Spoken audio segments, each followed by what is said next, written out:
Jadi tidak ada penjegalan, tapi mereka itu sudah ada hubungan emosional dengan kami yang lama.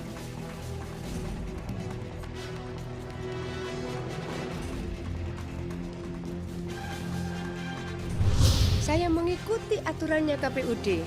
Jadi mohon KPUD juga taat kepada aturan yang dibuat sendiri.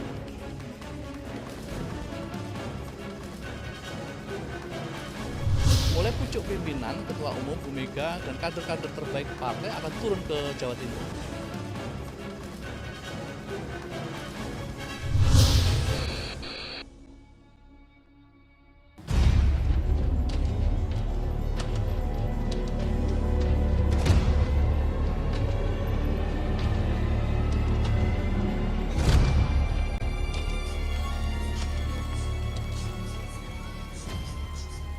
Masyarakat Provinsi Jawa Timur boleh jadi kini sedang was-was dan saling menduga siapa kira-kira gubernur baru yang akan memenangi pertarungan pada pemilihan gubernur Kamis lusa.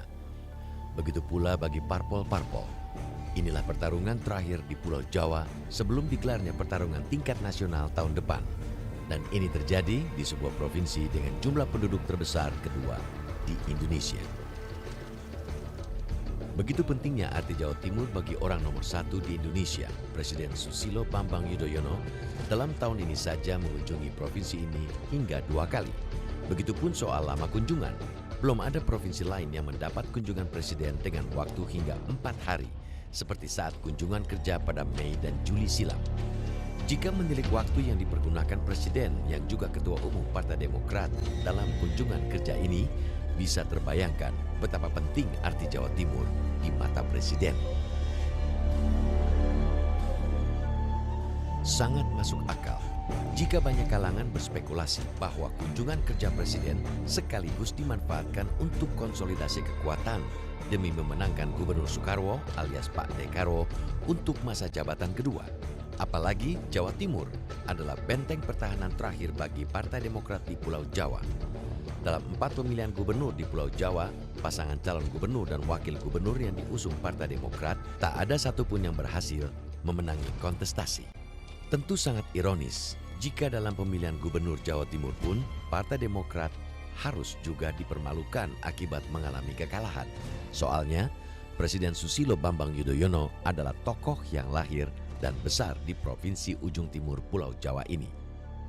Namun calon gubernur incumbent Soekarwo membantah keras bahwa 2 kali kunjungan Presiden ke Jawa Timur dikaitkan dengan momen pemilihan gubernur. Kalau kacamatanya semua kacamata seperti itu, Bu, boleh orang membaca. Tapi yang lurus adalah tahun lalu di Jawa Tengah, tahun ini Jawa Timur, terus tahun depan di NTB.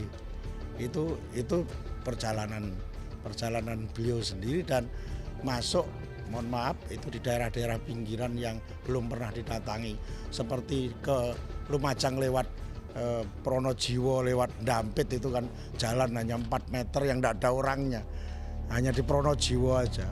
Bagaimana mungkin efektivitas mau menggerakkan opini suara kalau itu dilakukan? Yang ketemunya hanya hutan dan burung.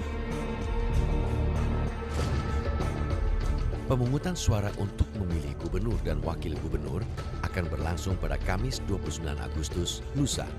Ada 4 calon yang akan memperebutkan kursi pemimpin di provinsi dengan jumlah pemilih lebih dari 30 juta jiwa ini. Calon yang akan bertarung yaitu pasangan incumbent Soekarwo Saifullah Yusuf yang diusung puluhan parpol parlemen dan non-parlemen. Peserta kedua adalah pasangan calon dari jalur perseorangan, Egy Sujana Muhammad Sihat, pasangan Bambang Deha dan Said Abdullah yang didukung PDI Perjuangan berada di urutan ketiga.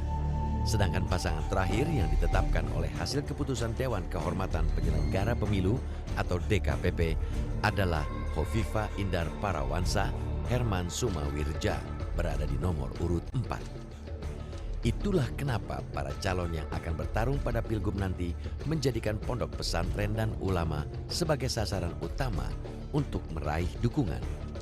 Lihat saja upaya calon wakil gubernur incumbent Saifullah Yusuf untuk tetap mendapat dukungan dari para ulama NU yang memiliki pengaruh besar di kalangan masyarakat Jawa Timur. Ini terjadi di pondok pesantren Sidogiri Pasuruan. Mantan Ketua Umum GP Ansor yang kini menduduki jabatan struktural di PBNU ini mungkin ingin memastikan jika dukungan para kiai tidak diberikan kepada kader NU yang lain. Sebenarnya ini bukan barang baru ya. Ini satu hal yang biasa karena memang NU selalu menghargai perbedaan pendapat. Soal tarawih saja meskipun secara umum as-sawadul adhamnya itu 23, tapi ada juga sebagian ulama yang melaksanakan tarawih 36 rakaat. Jadi menurut saya ini adalah satu hal yang biasa dan kita menghormati dan menghargai perbedaan pendapat itu. Ya, saya kira kita harus memahami Jawa Timur ini sebagai salah satu provinsi yang sangat strategis. Pertama, jumlah pemilihnya sangat besar. Ini nomor 2 sesudah Jawa Barat. Ini menurut DPT yang ada itu 30 juta pemilih Jawa Timur. Yang kedua, Jawa Timur ini punya heterogenitas dimensi sosial politik yang unik, bahkan dimensi religius yang unik. Ini menurut banyak orang adalah rumahnya NU. Terbanyak dianggap bahwa penduduk Jawa Timur ini orientasi sosial keagamaannya lebih banyak NU daripada yang bukan NU. Ini pastilah membawa dinamika politik yang agak unik untuk memahami pemilu kada yang akan datang tanggal 29 Agustus ini. Tidak ketinggalan pula sang calon gubernur. Sebagai sosok yang lebih banyak berkiprah di organisasi bercorak nasionalis, Gubernur Karwo perlu memastikan kepada para kiai bahwa dirinya juga tidak pernah melupakan mereka. Hampir dipastikan, jika siang hari para calon menggelar kampanye, malam harinya mereka berkunjung ke para kiai di pesantren maupun tokoh masyarakat yang lain. Sebagai tokoh yang memimpin organisasi otonom NU yang menaungi kaum perempuan Nahdien, yaitu Muslimat NU, dukungan terhadap Khofifah Indar Parawansa tentu tak boleh diremehkan. Terbukti, Pilgub Jawa Timur tahun 2008 di sejumlah kabupaten dilakukan pemilihan suara ulang. Ini terjadi ketika pada putaran kedua selisih suara Khofifah dengan pasangan Soekarwo Saifullah Yusuf sangat tipis. Tudingan terjadinya kecurangan yang sistematis dan masif pun membuat Mahkamah Konstitusi mengeluarkan perintah agar digelar pemilihan ulang. Hanya saat Pilgub Jawa Timur 2008 inilah sebuah pemilihan kepala daerah di Indonesia harus digelar hingga 3 putaran. Mungkin pengalaman itulah yang membuat kubu Khofifah curiga bahwa pencoretan namanya dilakukan secara terencana dengan melibatkan kekuatan politik tertentu. Apalagi yang kini menjadi pasangannya adalah mantan Kapolda Jawa Timur yang pada tahun 2008 sempat berusaha menangani kasus hukum sengketa Pilgub. Saya tidak pernah menuduh dari dulu suatu partai secara khusus gitu ya melakukan suatu kecurangan, tidak. Saya menetapkan tersangkanya itu adalah KPU, gitu. Tapi bisa saja KPU ini dipengaruhi oleh KPUD dulu itu dipengaruhi oleh suatu pihak tertentu. Tapi itu kan perkiraan intelijen gitu ya. Nah kalau perkiraan intelijen itu kan itu bukan fakta hukum. Oleh sebab itu kita cari fakta hukumnya. Tetapi begitu kita mau mencari fakta hukum itu dihalangi oleh atasan kita jadi berpikir, ya nggak, what's wrong gitu. Itu yang satu konstruksi politik formalistis yang saya katakan. Jadi sejak saya 6 bulan jadi gubernur, pertemuan terhadap 26 partai dengan 12 partai itu rutin. Di sanalah ketemu terus menjadi sangat dekat, sangat personal. Mereka itu sebelum kami melakukan pendaftaran sudah membuat MOU sendiri untuk mendukung kami. Jauh hari didaftarkan di notaris. Itu yang tidak tahu masyarakat politik di Jakarta. Jadi tidak ada penjegalan, tapi mereka itu sudah ada hubungan emosional dengan kami yang lama. Bahkan mendaftarkan, mendukung kami jauh sebelum ada pendaftaran. Bulan Januari itu dia tidak di notaris membuat pernyataan. Belum ada kegiatan-kegiatan pendaftaran. Kekhawatiran terjadinya kecurangan kembali semakin dirasakan ketika persoalan teknis sulit untuk terselesaikan, yaitu tidak tercantumnya nama pasangan Khofifah Herman yang tidak tercantum dalam formulir C1. Sangat mungkin ini terjadi akibat kepastian pasangan Khofifah Herman turut dalam pilgub baru muncul belakangan. Pihak KPU Jawa Timur menawarkan solusi dengan menempelkan stiker yang bergambar Khofifah Herman. Saya menangkap ada yang memberikan persetujuan ya di dalam proses percetakan itu. Yang mencetak biasanya kan tinggal pelaksana teknis. Nah, siapakah sebetulnya yang memberikan approval itu? Itu yang mestinya memberikan pertanggungjawaban. Jadi di C1 itu data yang ditandatangani oleh saksi.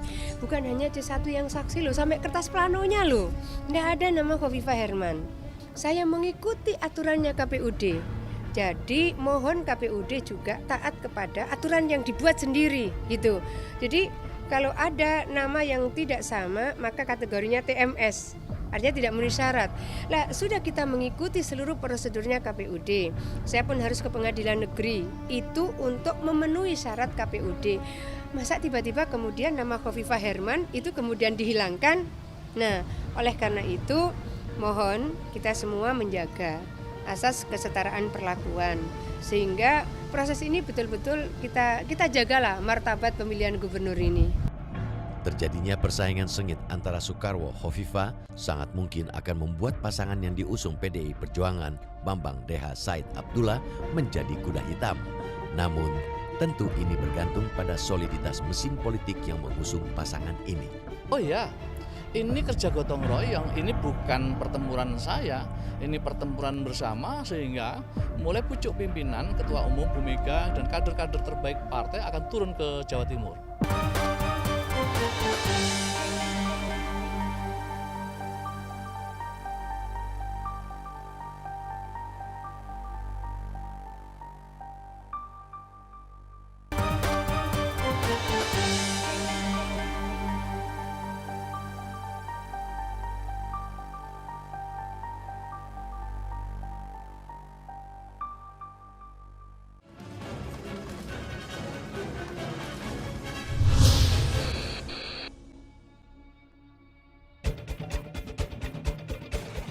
Dua kekuatan besar massa, nasionalis dan religius, sejatinya akan diperebutkan pada pertarungan pemilihan gubernur Jawa Timur kali ini. Perebutan suara masih belum terlalu jauh dibanding pertarungan 5 tahun silam. Mayoritas pemilih yang berasal dari kaum Nahdien akan menjadi incaran para calon. Soalnya, basis massa mereka tersebar hampir di seluruh wilayah di kawasan Jawa Timur, termasuk wilayah Tapal Kuda yang meliputi wilayah Pasuruan, Probolinggo, Lumajang, Jember, Situbondo, Bondowoso, dan Banyuwangi, serta wilayah Madura.